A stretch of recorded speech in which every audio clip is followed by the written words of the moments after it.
Hi, this is Scott Garibay. Today we're going to talk about Dungeons & Dragons. We're going to talk about Critical Role. We're going to talk about um, Zelda, Tears of the Kingdom.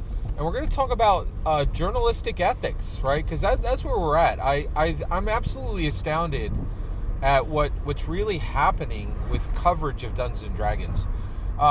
Where we are right now with coverage of Dungeons & Dragons, in my humble opinion, is we have a whole bunch of amateur hour, people doing actual D&D journalism, right?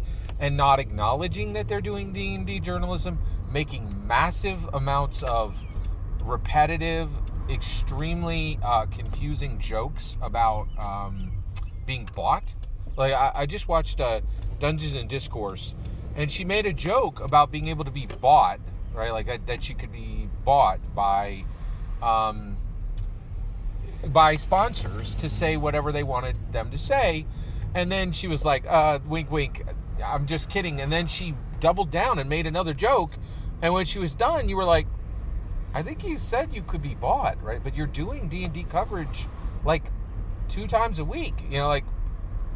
Is that a joke that you're, are you actually attempting to give objective news, or are you literally wink wink in front of the whole world saying, yeah, sponsors, you can buy me and I'll say whatever you want, right? Like, and it really wasn't clear at all, right? And so right now we have this very extensive need for actual D&D journalism, and we need ethics attached to that journalism, and nobody in the space is even pretending to be anything but an amateur hour, funny joke, haha,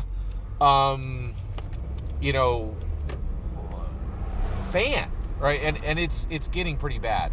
So let's talk about this event that's coming up that needed real journalism, and I feel like you are seeing some of the most slanted, really highly misleading, highly unfair coverage I've ever seen on Dungeons & Dragons.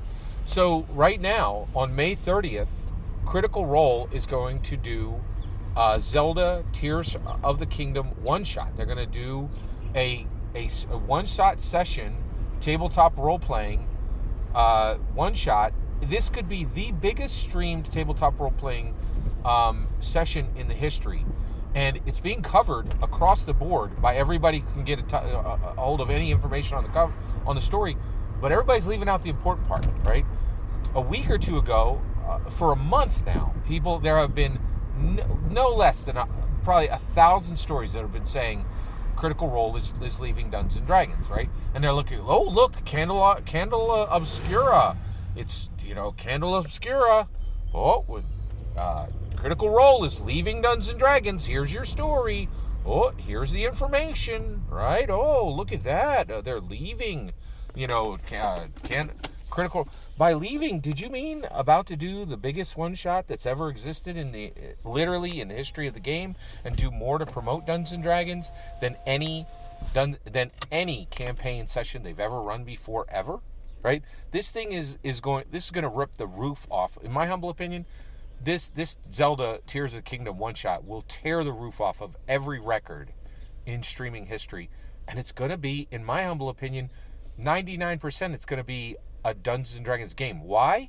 Because Nintendo went to them and officially sponsoring it. And you think when Nintendo was like, hey, Critical Role, we want that juice, we want that fire.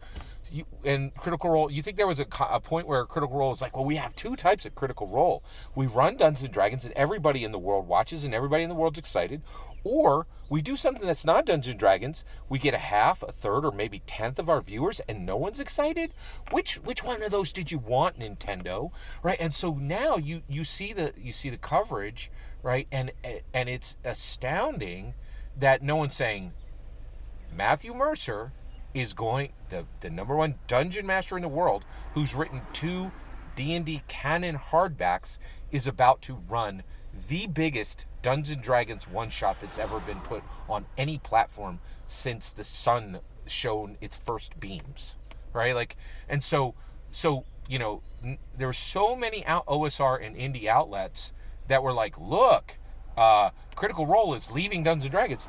Now, when Critical Role is about to surge forward Dungeons & Dragons and support Dungeons & Dragons at a level that has never been seen before, no one wants to mention Dungeons and Dragons, right?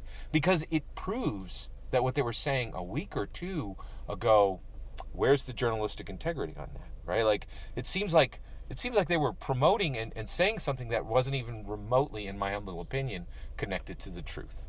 And here, now when there's this massive piece of evidence that Critical Role isn't going anywhere and is going to stay on D&D because it's where their bread is literally buttered, right?